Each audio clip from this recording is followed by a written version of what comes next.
ay ca mi ngoog ñu leen di remercier waa régie bu baax a baax ñoom Penda Diallo Gueye ak Tob ak Jacques Préra ak ñëpp bàkk ba daal di jib Omar Bun Xataab maa ngi bàyyi ak sa gan. gan gi ñu ngi lay nuyu Mame Matar. ok ñu ngi lay fay nuyoo Dom Baye. waaw am nañu mbégte bu baax nag di nuyu saa li may nuyoo bariwul ak son yi bu parce que li ma jàngal mooy bu présentateur bu nuyoo ñëpp rek bu ñëpp naree ñuy rek day jël temps. non noonu la kon waaw kon dañ koy bàyyi présentateur bi. ay ja moom moo ñuy dajale loolu lépp mais Mame Matar Gueye da nga bokk ci ñu initié woon ngir dajale xaalis pour Tahib Socé.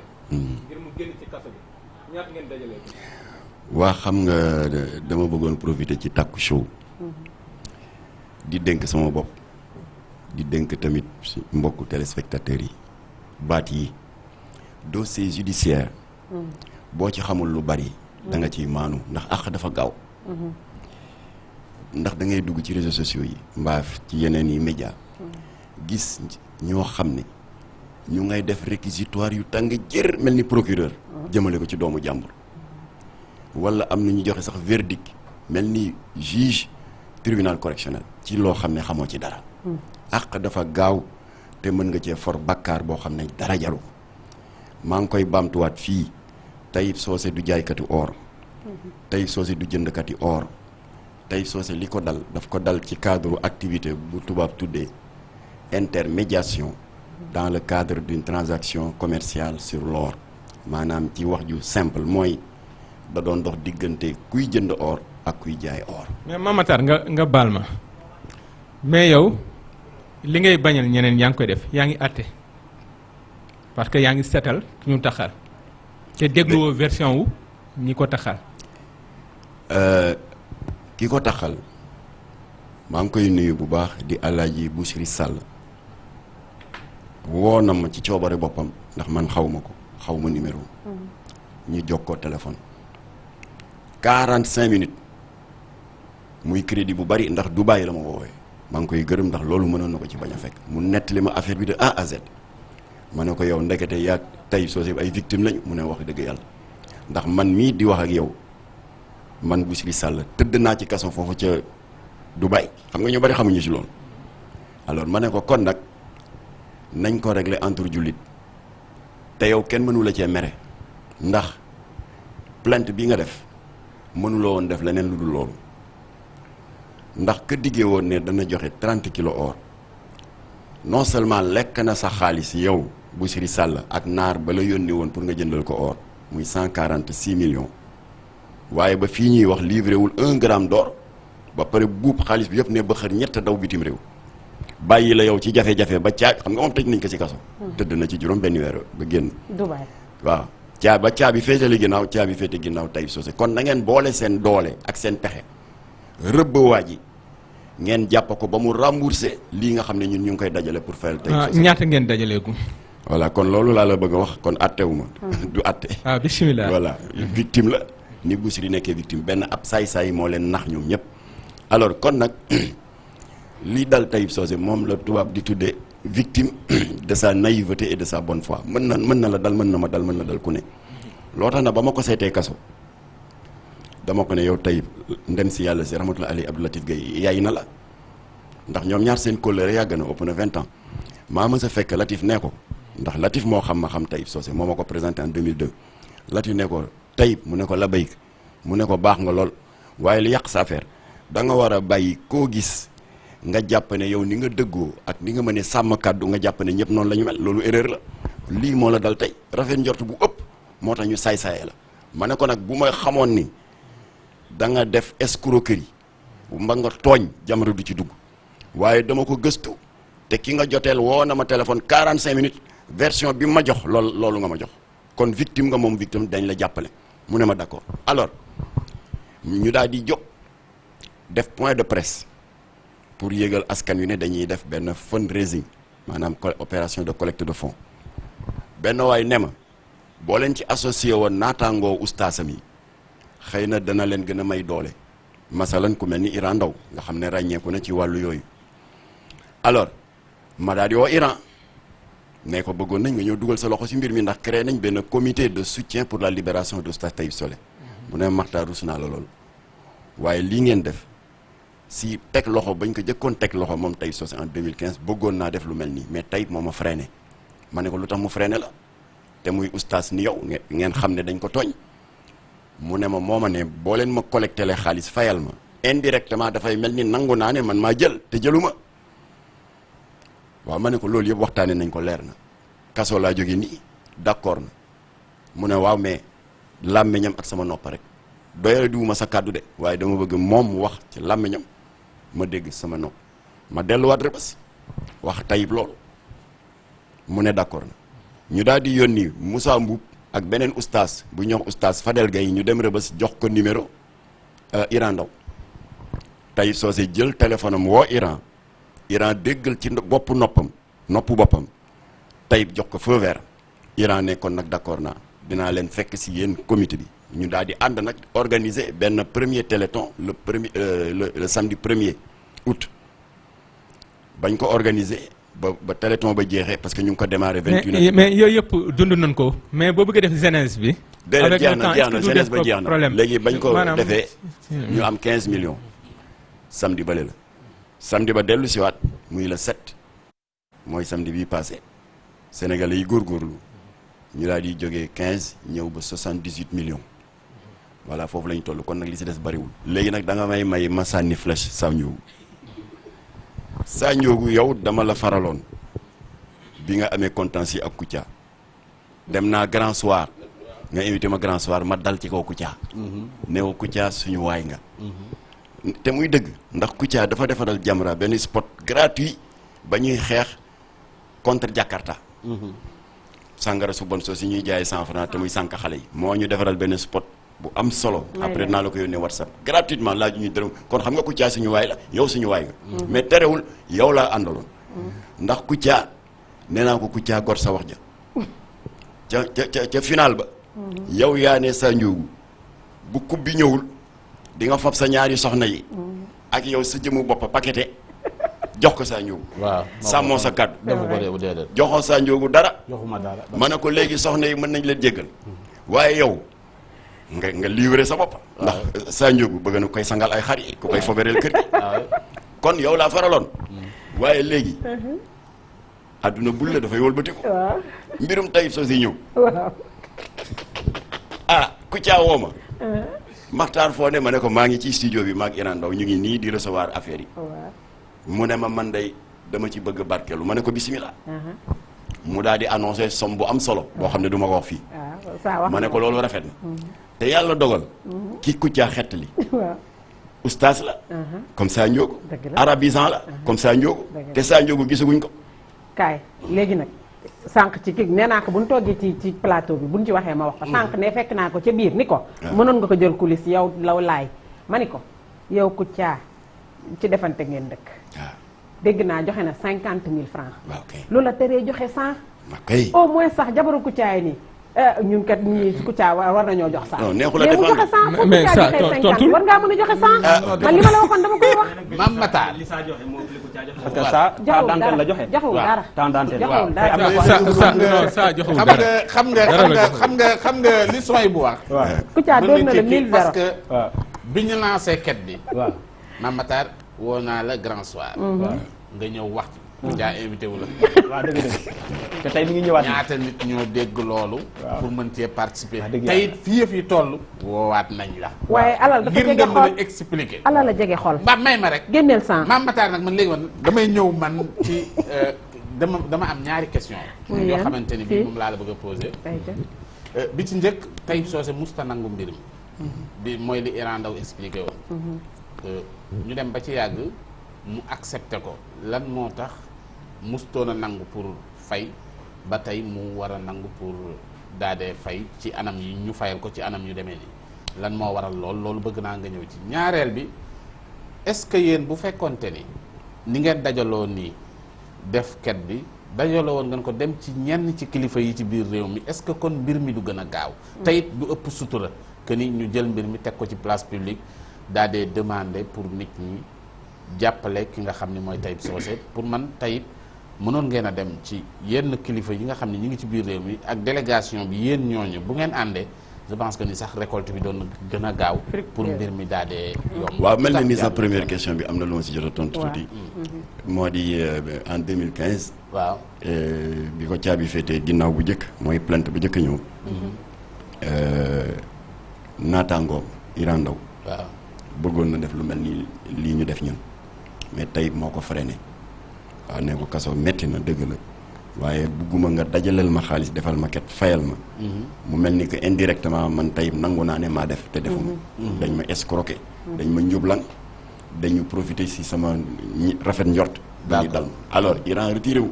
waaw ci diggante bi nag Taïb génn kaso. waaye président Macky Sall moo ko gracier. foofu li ma ta leeral ndax dañu gis plainte jógaat teguwaat ci kawam Taïb delluwaat kaso.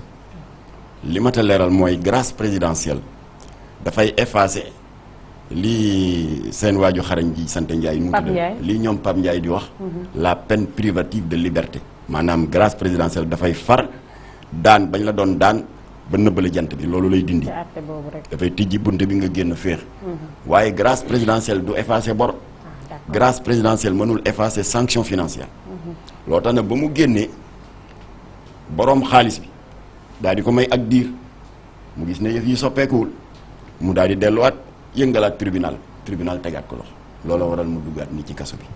alors kon la mu bañaloon Taïb Socé. la mu bañaloon Iran Ndao man ba ma demee seeti ko te dama ànd ak seede ndax àdduna loo gis seede daf ci baax. maa ngi ci ànd ak président exécutif ONG Daaral Quran wal Ihsan ñu di ko wax imam El Hadji Aliou Dia. en même temps itam kilifa la foofu ca conseil départemental bu Tëngéej di kóllëre Taïb Socé ndax ñoom ñaar ñoo dëkk Tëngéej.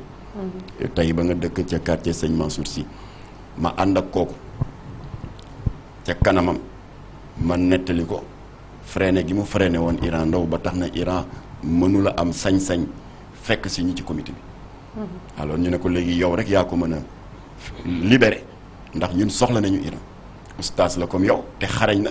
ci wàllu quête d'argent dimbali na fi ay borom goitre borom yi diabète nit ñi làmb seen poste joxe ba ñu opéré ko alors Taïb si la joxe accord am ci lañ ko joxee numéro Iran mu woo ko. mais c'est que lan moo tax mu nangu ko laa wax quoi dafa am leneen lu soppeeku ci digg bi way laa lan moo tax moom mun ñun ñoo wax ak moom wañaar loxoom ne ko moomoo sa bopp parce que dama dégg ñenn ñu expliquer ñu ne Taïb diggante bi léegi nekkam ci kaso mënatu la ne c'est parce que dafa feebar dafa diabète peut-être man dama jàpp waaw ci loolu laaj donc dafa am ñaari affaire yu tax mën nangu ko léegi benn bi ñun ñi ay kóllëreem ay xaritam ay am di jàmmam ñoo wañaar loxoom ne ko moomoo sa bopp nga am njaboot nga am soxna am mbokk sa famille am na ci ñoo xam ne lekkatuñu naanatuñu ñaareel ba yaa ngi jëm mag ñetteel ba sa santé demeewul noonu ñeenteel ba rëbës dafa tàng jër alors raison yooyu yëpp nag tax ñu ne ko fii du sa place juróomeel ba téléspectateurs yi nam nañu sax xaala laahu xaala rasulullah en tout cas dialogue nañu dialogue maak imam El Hadji Aliou Dia ba mu nangul ñu mu daal di dellu ginnaaw léegi ñu daal di créer comité bi daal di kon ñëwal ci deuxième question deuxième bi lanati loon sax mooy lu tax deful leen ngeen dajaloo bëti dem seeti dem ci kilifa yi voilà ba ñu njëkkee jóg waaw def liste daal di ne dañuy dem Touba dañuy dem Tivaouane Ndiassane Thiénaba Niassène et cetera defaat liste itam opérateur économique yi def liste homme politique yi et cetera avant ñuy dem Iran Ndao am waxtaan bu mu waxtaan ak ñun bu reelu daf ñu ne man maa leen gën a yàgg ci sàkku ndimbal pour ku nekk ci tolof-tolof à travers la télévision dama ci am expérience mu ne ñu pour gàttal wax sénégalais nga seeti ko ci pet naan ko diwa ngi ci njaxare yow rek ko mën a wallu mu ne xëy na rus gëmula rus rek dana tax xëy na mu génn benn 20 000 francs wala benn 30 000 francs barkeelu ci waaye nga toog ca télé daa di ne maa ngi woo Alaaji Sa Ngoonde Sa Njoogu nu mu sant di mbeng di koo xam ne taxawaayam ci diine ji rafet na di koo xam ne ku am yërmande la ci ñu sonn ndax defoon na fi jaloore sàngam maa ngi koy woo ci mbir mii nga xam ne kii ndongol daara la ni ñun mu nekk ci tolof rawatina dañ ko njublang te xam naa ne yow di nga barkelu ci lii nga xam ne moom la ñuy dajale pour mën ko fayal borom waaw loolu 20 000 francs yama Sa Ndiogou joxoon ci pet comme que interpellé naa ko publiquement dana ko multiplier par 5 daal di ko def dégg nga 50 daal di ko multiplier par 50 def ko 1 million. loolu mooy réalité sénégalaise. sénégalais du joxe ci pet. te loolu sax dëgg la. sénégalais boobu ca penc ma. nga koy interpellé. maanaam sénégalais pour mu joxe faaw nga dóor ko quoi. sénégalais pour mu joxe faaw nga dóor ko. kenn mënu ci dara. du li gën nag. mais c'est la réalité. alors Iran ba mu Oustaz Iran Ndao ba mu waxee loolu man convaincre na ma. ñu daal di bàyyi tournée ba ñu doon def. daal di jël système téléthon. mais la preuve. ñaari téléthon rek. nga am 78 millions waaw. mais loolu mënoon nga taal sa oto def ay cortège pour Sénégal mais est-ce que Mame Matar Iran proposé na man dama jàpp ni mënoon ngeen def beneen contre proposition yéen ci seen jëmmi bopp quoi biti waaw parce que waroon ngeen a mën a essayer lële parce que man pour man lii bu ngeen génnee tey ci prison génn na mais après day am way wu koy topp ba ci ay sëtam loolu pour man waroon ngeen ko tegaat ci table ji mais deful. waaw moo tax c'est que ñu ne non xam nga lépp moo ket rek. waaw après mais man am naa ci xalaat. loolu li quoi saa di wax ni man sama xalaat moo ci mënoon ngeen gisee ci beneen côté aussi mooy lan gis nga sénégalais tey jii mënoon ngeen ko def ci pet dem seeti ay nit ñu jox leen yéen ñu ànd xam ngeen lañ leen jox xam ngeen la ngeen jox la ngeen fayal tayib xam ngeen la des wala lu ngeen ko delloo mais tey jii sénégalais yi dañoo bëgg commentaire. ku ci nekk da ngay toog fu la neex def nañ comité ñi kii jox na leen 100 millions wala kii jox na leen 50 millions te la ñuy wax wóoru leen man je suis pour le téléthon man nii d'accord loolu aussi am na ñuy doxalee noonu sax ni yéen looloo tax ngeen def ko publiquement mais Mame Matar waaw balaa téléthon bi dama ko bëgg rek loolu dina ko tontuwaale da ngeen ibboon ay compte yooyu ñaataa ci ne waaw mais wax na xaalis bi yëpp yow it Omar Gueye non bi xaalis bi 78 millions yi pour téléthon bi la wala da ngeen ci boole li ci compte yi lu mu tuddati El Hadj Omar. moom tout l'argent récolté. ah non dama bëgg mu leer rek affaire xaalis la. El Hadj Omar daal pour bañ leen ba dara. ba ñu ubbee compte bi banque islamique du Sénégal. Sanjo nga baal ma ci publicité bi dafa publicité non non bravo dañuy waxtaan. alors compte numéro N112 111. ak coow yi ñu def yëpp.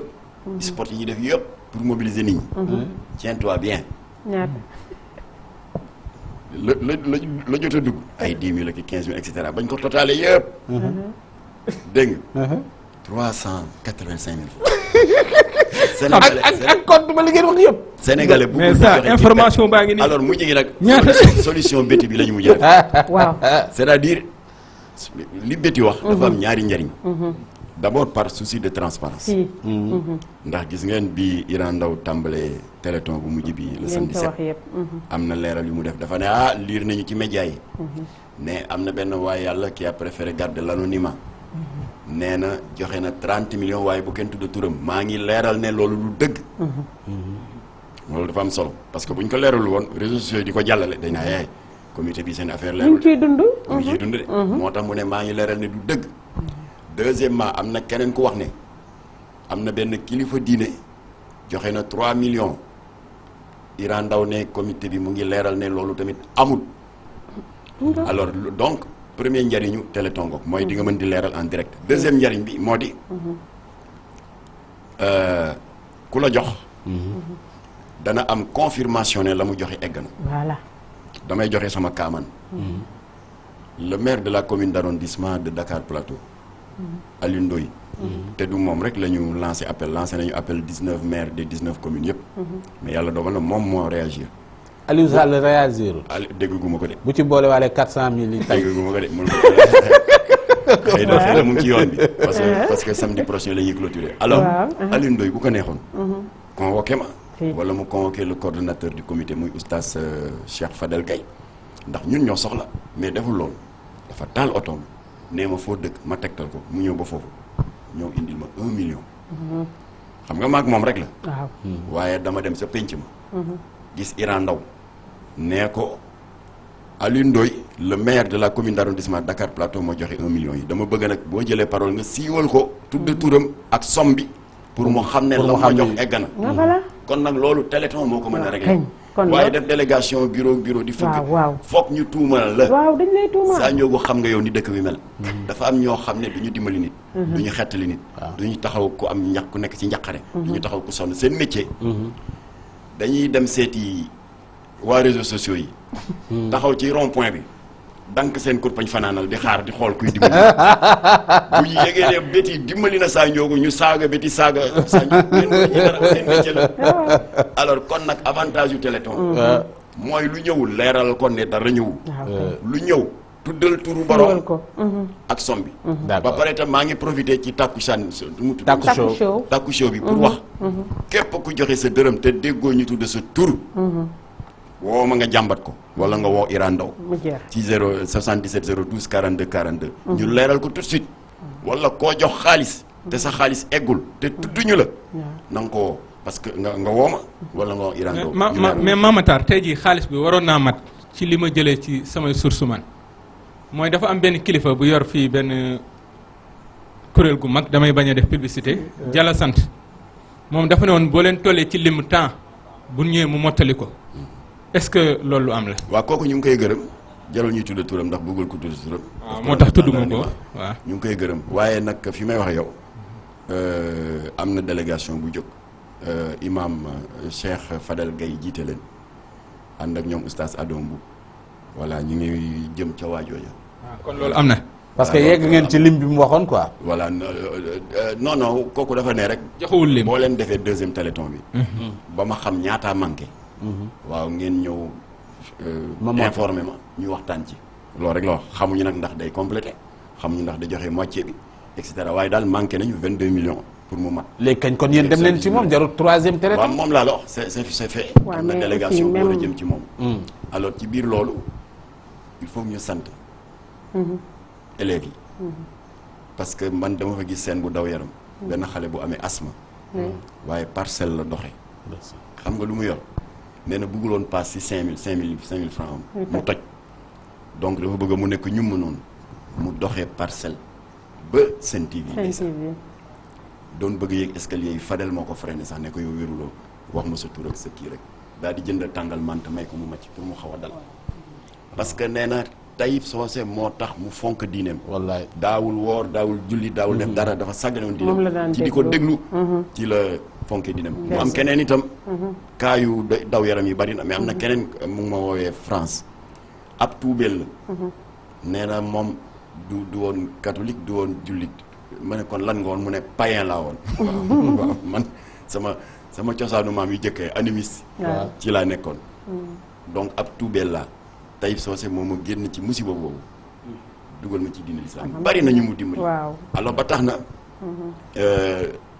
bu ñu yem rek di fëgg suñu dënn ci gàmmu yeeg màggal yi ak baat boobu innamal mu'minuuna ixwa jullit ay mbokk lañ c'est bien waaye jëfee ko tam baax na occasion ngi ni koo xam ne xaalim la imaamal ak bar la dëkk ci tafsiru Qur'an ci koor gi ak ay waaraate ci rajo yeeg télé yi amul benn doomu aadama ci ñun boo xam ne boo waxtaanee sa njegeenaay seet sa diggante ak sa borom que en 25 ans de carrière amul au moins une fois dans ta vie Taïb Socé jiwu la xaala laaw wala mu ji la xaala rasulullah kon nag occasion ngi nii ñu fay ko borom. dëgg la lu waay am xeebuñu 1000 francs xeebuñu 5000 francs dégg naa waa GCB ñu ngi préparé seen sec yal na ko yàlla mottali.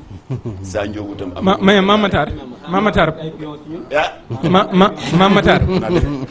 xaalis bi fa la nekk trésor wala caisse de dépôt. xaalis bi day moom. Omar yow xaalis bi lu Omar xaalis bi ngay lijjanti bàyyi xaalis bi. non c'est-à-dire que daa am ñu ko évoqué.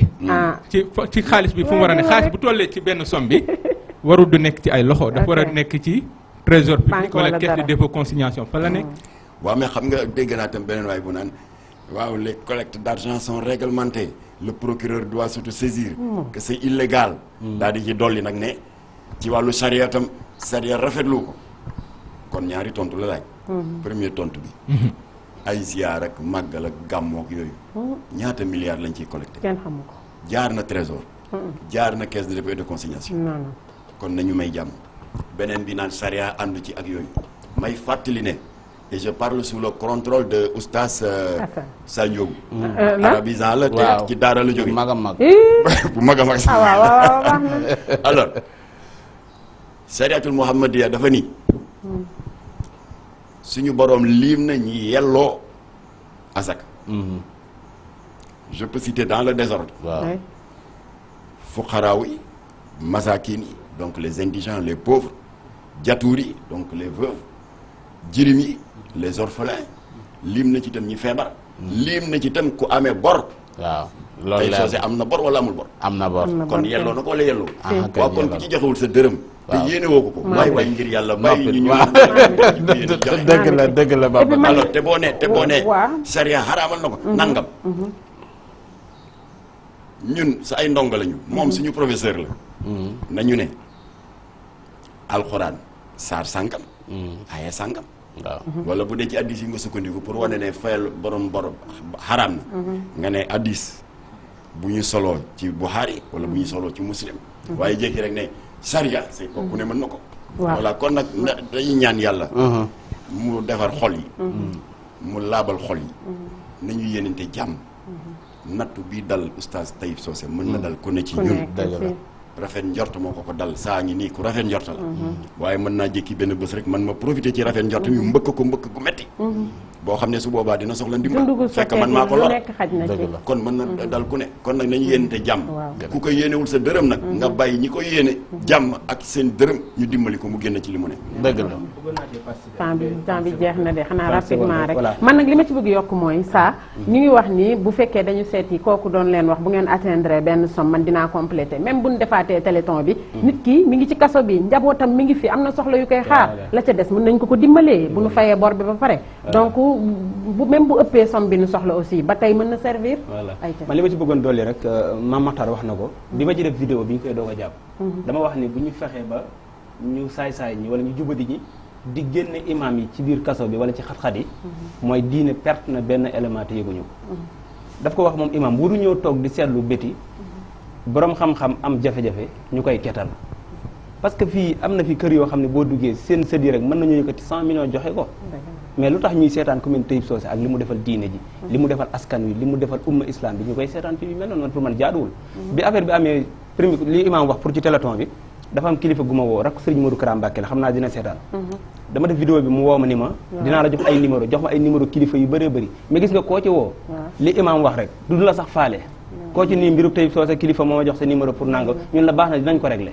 pare nañ ci mais sénégalais aussi nit ki moom alalam doo dem foqati ko ni ko tey nga dimbali diw da ngay joxe ak xol bu neex waaw Omar looy léegi dañuy tëj rek ak Mame Makhtar léegi dinaa la bàyyi pour après nga mën a tëj mais lii vice président Jamra laa koy laaj jotewul dara ak mbiri Taïb Socé mooy institution Jeanne d'Arc lan moo ci sa xalaat ci xale yooyu ñu ne duñ duggaale muuraay ci biir daara tëj benn yoon ci affaire kii bi mu jeex alors maa ngi lay gërëm kii say jeex na tàkk kañ jeex na quand même loolu il faut respecter tamit Omar yaa ngi taxale di dem li nga wax te bét yi dëggal ko waaw Argentine diaspora ba cotisé nañu jënd oto jox ko tey loolu rafet na sa Argentine sori na kon ñi koy déglu ci àdduna bi àddina la woon bari na fii ci Bambilor am na ku jël benn terrain de 200 mètres carrés joxe ko loolu rafet na di naan suñu borom ma bëgg a dalal xel day yi mel na kuy yàq ne bu jeexee ba ñu dajale somme ànd ak avocat Taïb Socé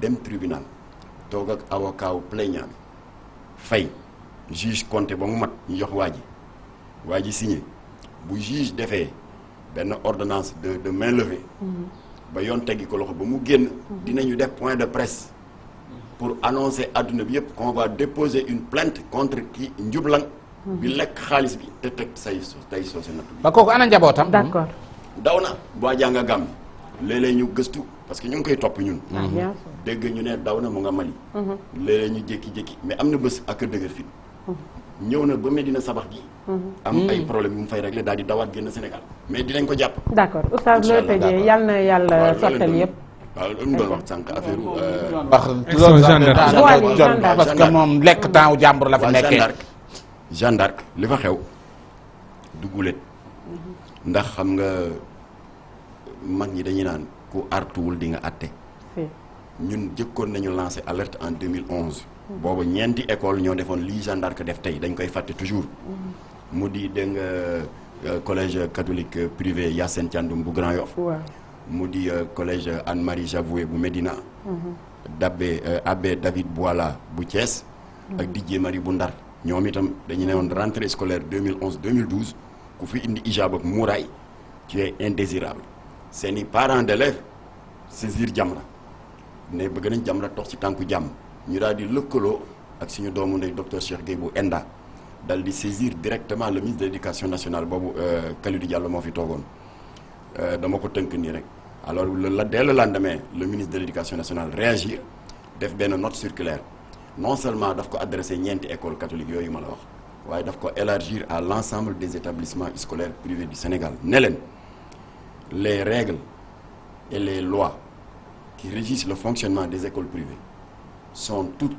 inspirées de l'article 8 et 24 de la Constitution qui garantissent la liberté de culte kon ñii am nañu droit di dund seen ngëm-ngëm dès l'instant que muuraay boobu ñuy def troublé wul l'ordre public yàqul njàngum école bi indiwul benn jeexi jaaxa ci école bi da ngeen leen bàyyi ñu jàng ñàkk a sàmmonteeg charte yi nag man ministre de l'éducation maa ngi leen di yëgal ne mën na dem ba entraîner le retrait de la licence par conséquent la fermeture. D'accord alors coow la jeex leer na waaye gendarme nag li kenn mënu la nangu ñëpp rentré nañ dans l'ordre sur 4023 établissements privés catholiques et laïcs ñëpp sàmmonte nañu ak li ministre de l'éducation publié woon en 2011 gendarme mooy kan ba nekk la seule et unique institution du Sénégal sur 4023 établissements jóg di def bras de fer ak état bras de fer laa ko mën a tuddee ndax raison yi mu invoqué taxawul waaye suñu règlement intérieur congrégation parce que 52 institutions gendarmes moo am à travers le monde maison mère baa nga France règlement intérieur boobu moom la ñu fab jox ñu ko ñun ñëpp waaye règlement intérieur boobu jërëjëf Mame Matar leer na li nga expliqué am na solo noppi ma animé woo waaw kon ñu tàggatoo Mame Matar waaw baax na kon nag xanaa rek di dellu di ñaanal kër gi jàmm ak yàlla def fi sutura yàlla gën a dëggal seen taxawaay barkeel liggéey bi yàlla na yàlla daxal Sénégal seytaane yàlla na yàlla def jàmm ci réew mi te yàlla làqal ñu Sénégal fu yàq yeggul asalaamaaleykum wa rahmatullah amin ñu koy remercier bu baax a baax Omar Boun Khatab Gueye ak invité am doon Mame Matar Gueye dégg ngeen waxtaan bi jëm na ci mbirum oustaz Taib Socé waaye ñëw nañ ci institution Sainte Jeanne d'Arc bi nga xamante ni voile dañ ko fa interdire ak élèves ya ñu fa dàq yooyu yëpp waxtaane nañ ko ñu koy remercier ci disponibilité bi ñu ànd ak waa régie daal di dellu siwaat